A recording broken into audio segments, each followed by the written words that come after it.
তৃণমূল প্রার্থী তালিকা প্রকাশ করার পর থেকে একাধিক বিদায়ী বিধায়ক প্রকাশ্যে দলের বিরুদ্ধে মুখ খুলেছেন।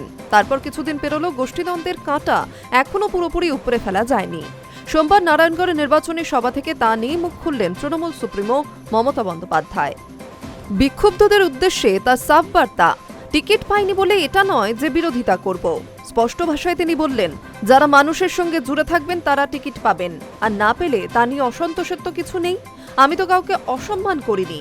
বুঝিয়ে দিলেন অশান্তি বরদাস্ত করা হবে না। ২৬-এর প্রার্থী তালিকায় একাধিক বদল এনেছে তৃণমূল। ৭৪ জন বিদায়ী বিধায়ক ও ৪ মন্ত্রীকে এবার টিকিট দেয়নি দল। সকলে না হলেও তাদের মধ্যে বেশ কয়েকজন প্রকাশ্যে অভিমান প্রকাশ করেছেন। কেউ কেউ রাজনীতি থেকে সন্ন্যাস নেওয়ার কথাও বলেছেন। লাগাতার প্রকাশ্যেই অসন্তোষ প্রকাশ যে শীর্ষ নেতৃত্ব মোটেই ভালোভাবে নিচ্ছে না, সোমবার নারায়ণগড়ের নির্বাচনী সভা থেকে তা স্পষ্ট ভাষায় বুঝিয়ে দিলেন তৃণমূল সুপ্রিমো মমতা বন্দ্যোপাধ্যায়। তিনি বলেন, একবার টিকিট পেয়েছি, পরের বার পেতে পারি, নাও পেতে পারি। আমি তো কাউকে অসম্মান করিনি।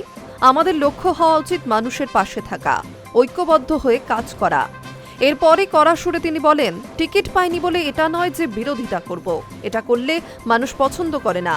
সম্মানের সঙ্গে সকলকে বলছি, ঐক্যবদ্ধ হয়ে কাজ করুন, মানুষের সঙ্গে থাকতে হবে। উল্লেখ্য, নওদা সভা থেকে বিক্ষুব্ধদের কড়া বার্তা দিয়েছিলেন তৃণমূলের সর্বভারতীয় সাধারণ সম্পাদক অভিষেক বন্দ্যোপাধ্যায়ও। বলেছিলেন, দলকে চাপে রাখতে কেউ যদি মনে করেন বিশৃঙ্খলা করবেন, তাহলে দল কিন্তু ক্ষমা দেবে না। তার বিরুদ্ধে শাস্তিমূলক ব্যবস্থা নেওয়া হবে। এবার কার্যত সেই বার্তাই দিলেন দলনেত্রী।